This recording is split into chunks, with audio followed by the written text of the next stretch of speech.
Hello, today I want to talk to you about how to convert your internet leads into sales.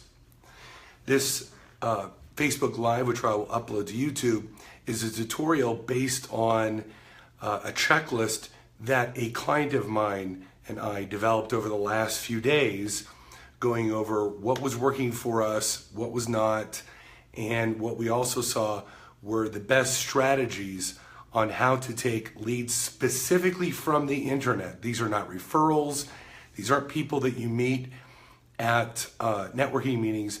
This is specifically about how to convert your internet leads into actual new customers. Okay, so I wrote this article on LinkedIn and it was based on a checklist. It started out as a checklist, then I turned it into a blog post, and now I'm turning it into a Facebook Live, which will also be uploaded as a YouTube video here very shortly.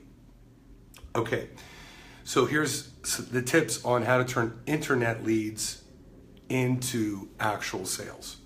Okay, number one, ideally, when you get an internet lead on your opt-in page, whether you're sending them to a lead capture page within the Facebook system, the social media marketing system, or you're sending them to a landing page, hopefully you're asking for their phone number. If you get a legitimate phone number, what we're suggesting you do is also reach out to them via text, because the text open rate is 95%. Email doesn't get that, nothing gets that. So always try to get their legitimate phone number, and I know that when you ask for a phone number, you will get less people opting in, but you just have to determine whether you want to do that or not. Do you want more leads without the phone number, or do you want less leads with phone numbers? That's just a call you're going to have to make. But if you are getting their phone numbers, I suggest you text them, and I'll get into some other strategies here on texting. So text has got a great open rate. All right, number two, you should create short, personalized videos for your leads. So if you're getting internet leads, maybe you're getting 2 or 3 leads. Like we do lead generation for real estate agents. We do lead generation for doctors, high-end financial services, where they're getting 1, 2, 3 leads a day. Well, can you imagine if you had a little video and let's say the guy's name was Joe, and you go, "Hey Joe, thanks so much for reaching out to us on Facebook. Let me just take 60 seconds and tell you, Joe, what we can do for you." Now, if that video was highly personalized and short, which you could do right here on your mobile device or even from your desktop, can you imagine it receiving a personalized video, right? And you could even put in the subject line of the email, "Hey Joe, I made a video for you," right? That's going to have a very high open rate. It's very personalized. You took the time. You're welcoming them and on an individual basis. It's just an awesome strategy, because really what we determined in our how we're going to convert more leads is we're going to have to A, make this more personal. B, we're going to have to use automation, obviously, in addition to the personalization. And we're going to have to use video. We're going to have to make these touch points a lot more effective. All right, number 3, tell, don't sell. In the beginning, yes, people want to know more about your product and service, and maybe they're ready to buy.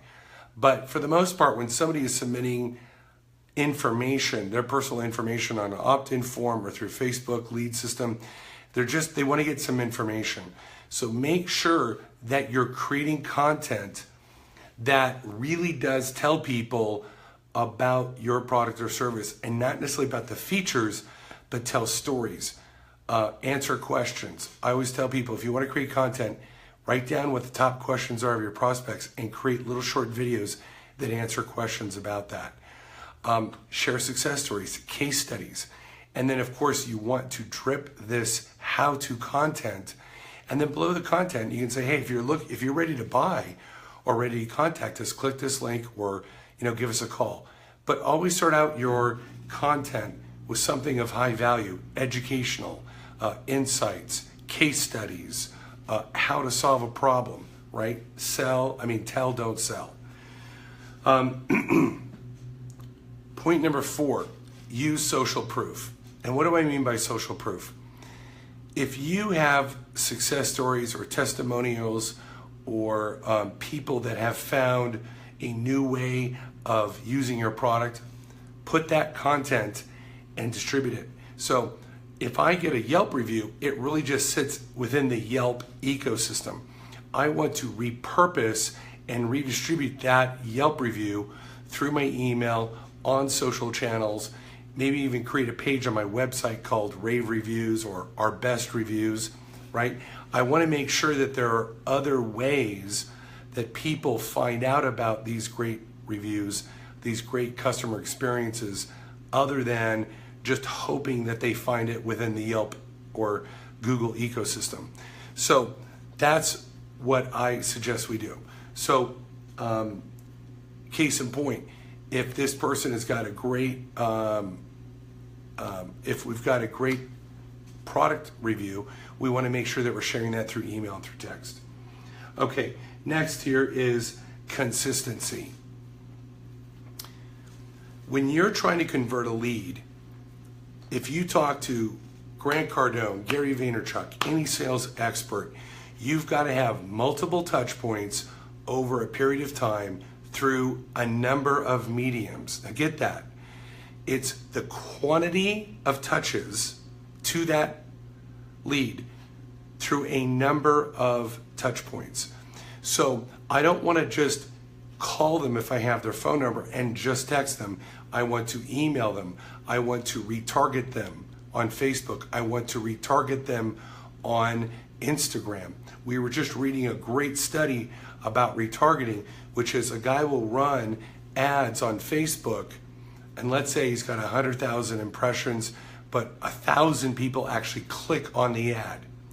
Well, we can set up a separate retargeting program that only the people that clicked on the ad are not only retargeted on Facebook, but they're also retargeted on multiple platforms.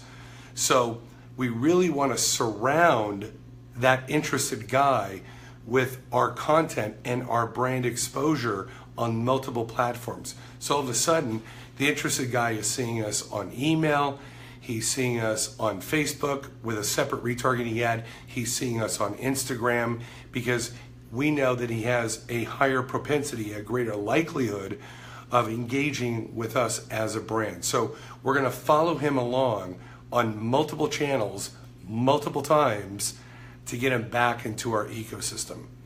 And we are also deploying what are called Facebook bots, which we can now automate contacting him through Facebook Messenger if they've completed a certain amount of tasks, meaning they didn't just go to the landing page, they went to the landing page and scrolled down to the bottom, or they just did not watch our video, they watched our video for, let's say, more than 15 seconds. And then we know that that person is more interested than a person who watched the video for just a couple of seconds. And again, retargeting those specific audiences because we know they have a higher interest.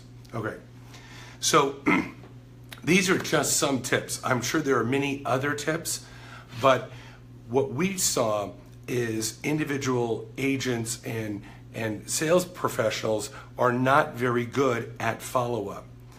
We've been watching other content from other real estate experts and sales experts, and they all acknowledge salespeople suck at follow-through, and that's the main weakness in converting leads.